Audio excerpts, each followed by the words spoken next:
আজ মা বানিয়েছিল চটজলদি সাবুর পকোড়া। চলো দেখে নি কীভাবে বানিয়েছিল। প্রথমে সাবুদানাগুলোকে ধুয়ে 7-8 মিনিটের জন্য ওই ভিজে থাকতেই আর কি সোক করে রেখেছিল।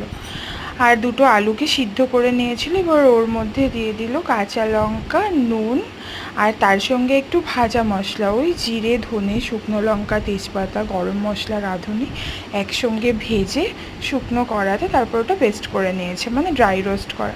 তারপর ওগুলোকে পাকিয়ে পাকিয়ে এবার ছাকা তেলে ভেজে নেওয়া আর কি। ভীষণ টেস্টি। আর আমি তো এই রেসিপিটা প্রথম জানলাম। এখন যেহেতু আমার প্রেগনেন্সি পিরিয়ড, তো সব সময় মন চায় একটু চটপট কিছু খেতে। তো এটা হচ্ছে একদম চটজলদি রেসিপি, যেটা নিরামিষের দিনে, একাদশীতে উপোস করে বা যে কোনো পুজো পার্বণে উপোসের পরে খাওয়াই যায়, সন্ধেবেলা বা যে কোনো সময়। তোমরাও একবার ট্রাই করে দেখতে পারো এই চটজলদি সাবুদানার পকোড়াটা। খেতে ভীষণ টেস্টি হয় আর খুব চটপট বানিয়েও নেওয়া যায়। তো আজকে ভিডিওটা যদি ভালো লেগে থাকে তাহলে একটা লাইক করে দিও।